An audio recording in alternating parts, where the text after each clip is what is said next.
अपराध का नियंत्रण विधेयक 2023 पर बोलने का समय दिया, उसके लिए धन्यवाद। माननीय सभापति जी, निश्चित तौर पे पूरा सदन और ऑफिसर गैलरी में पुलिस के वरिष्ठ अधिकारी पूरे प्रदेश की जिस चिंता का आज यहाँ डिस्कशन हम कर रहे हैं, पिछले 4 वर्षों में 5 वर्षों में ऐसा लगता है ना कहीं कानून बचा है, ना कहीं कानून पालन कराने वाले की व्यवस्था बची है। आए दिन अपराध तो छोड़िए, आपराधिक घटनाएं छोड़िए, एनसीआरबी के आंकड़े तो चीख चीख के कहते हैं कि राजस्थान संगठित अपराध में पहले पायदान पर, महिला अपराध में पहले पायदान पर, दुराचार में पहले पायदान पर। लेकिन पुलिस अभिरक्षा में भी परसों की घटना, भरतपुर की घटना, पुलिस अभिरक्षा में भी अपराधी आते हैं, गोलियां चला के, दनादन गोलियां चला के हत्याकांड कर जाते हैं। और ये कोई पहली घटना नहीं। नागौर में कोर्ट में संदीप सेठी की हत्या, जोधपुर पुलिस कस्टडी में सुरेश की हत्या, उदयपुर में पुलिस से अभिरक्षा सुरक्षा मांगते गए टेलर कन्हैयालाल का सिर कलम कर देने की लोमहर्षक घटना, सीकर में गैंगस्टर राजू ठेठ की हत्या, उदयपुर बजरंग दल के कार्यकर्ता राजू की हत्या, ये तो मानगी भर है। ऐसी अनेकों वारदात राजस्थान ने देखी है और आवाम में इस बात के लिए बड़ी चिंता है कि कानून, पुलिस का इकबाल खत्म होता जा रहा है। और माननीय सभापति जी, मैं इस बात के लिए भी चिंता जो सदन की है और प्रदेश की है कि पुलिस पर जिस तरह से पॉलिटिकल सिस्टम हावी हुआ है, ट्रांसफ़र पोस्टिंग में जिस तरह से पुलिस की पोस्टिंग होती है, अधिकारियों की पोस्टिंग होती है, उन सब ने भी इस बात के लिए वो भी कहीं न कहीं इस बात के लिए बहुत जिम्मेदार है। वर्तमान पुलिस की पुलिसिंग, अनुसंधान का तरीका तो ऐसा है कि जैसे ध्येय वाक्य जो थाने पे लिखा होता है, आम जन में विश्वास, अपराधियों में भय, पुलिस की कार्यप्रणाली, पुलिस के अनुसंधान के तरीके से, इन्वेस्टिगेशन से और परिवादी के साथ पुलिस के बर्ताव से ऐसा कहीं नहीं लगता। इसकी उलट व्यवस्था लगती है। पुलिस तो परिवादियों में ही डर पैदा करती है और अनुसंधान के तरीके इस तरह के जिससे न्याय अगर समय पर नहीं मिले और उसको न्याय के लिए दर दर भटकना पड़े, पीड़ित होकर वो भी कहीं अपराध की स्थिति में पहुंच जाए, तो निश्चित तौर पे बहुत सारी ये जो पुलिस अनुसंधान का तरीका है, इस पे बहुत मॉनिटरिंग करने की ज़रूरत है। और यही पुलिस के यही अपराधों को पैदा करने की स्थली बनता जा रहा है जो अपराध को रोकथाम का जिन पे जिम्मा है। माननीय सभापति जी, संगठित अपराध राजस्थान में, उस शांतिप्रिय प्रदेश में किसने कल्पना की होगी 4-5 वर्षों में राजस्थान का परिदृश्य ऐसा हो जाएगा।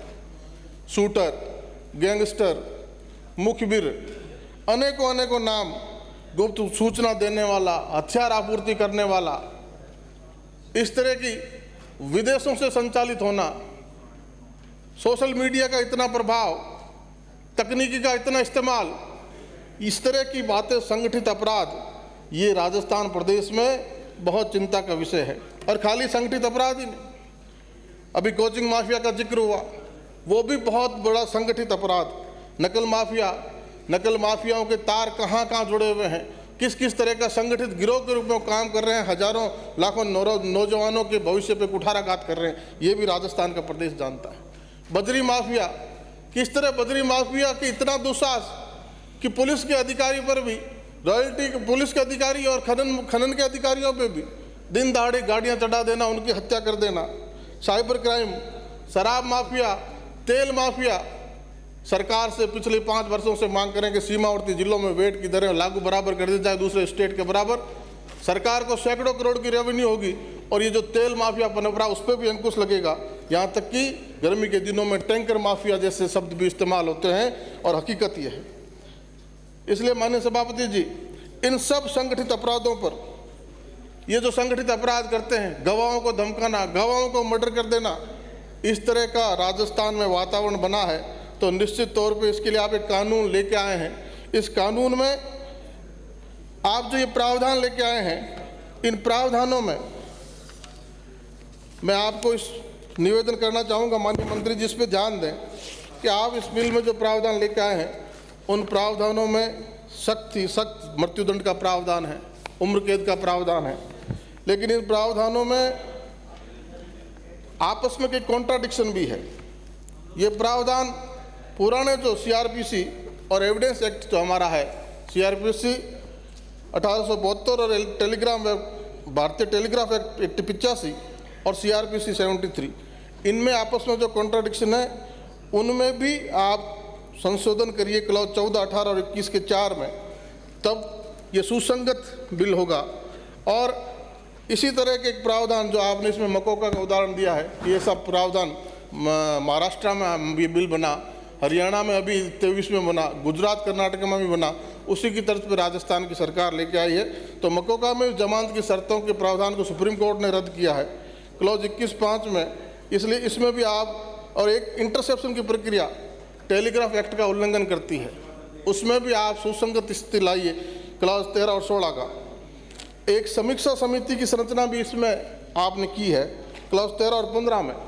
समीक्षा समिति में सदस्य के रूप में गृह विभाग का एक सचिव होगा, ये भी एक असंगत स्थिति है, इसको भी सुसंगत करने के बिल में लेके आइए सुधार करके।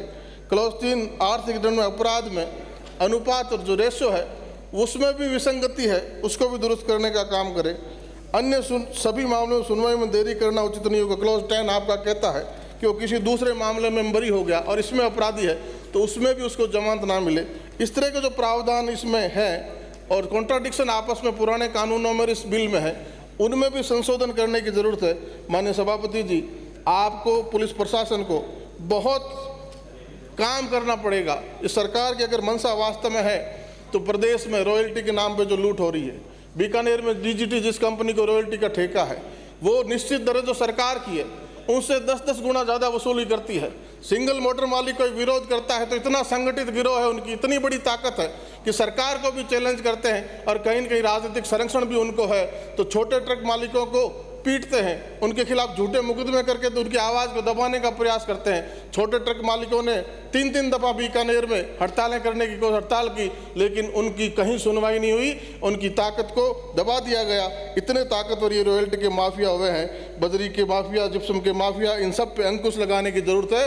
और जिस भावना से देर से आए दुरुस्त आए, ये सरकार जिस भावना से बिल लेके आई है, वो जो मैंने बताया कॉन्ट्राडिक्शन इस बिल में है, उन कॉन्ट्राडिक्शन को दूर करते हुए इस बिल को पास किया जाए तो हम सब की मंशा है कि निश्चित तौर पे इन अपराधियों पे अंकुश लगे जो जेलों से अपराध चलाते हैं, सोशल मीडिया से अपराध चलाते हैं, विदेश में कहीं बैठे अपराध चलाते हैं, किसको धमकी देना, किसका व्यापारियों को। आजकल इतनी ताकत बढ़ गई है कि इनके नाम से व्यापारी पुलिस के पास जाना उचित नहीं समझता, उनकी अनवांटेड डिमांड को पूरा करना उचित समझता है। ऐसा जब पुलिस का स्थिति हो गई है तो निश्चित तौर पे पुलिस के इकबाल को बुलंद करने की जरूरत है, पुलिस के अनुसंधान के तरीके को दुरुस्त करने की जरूरत है।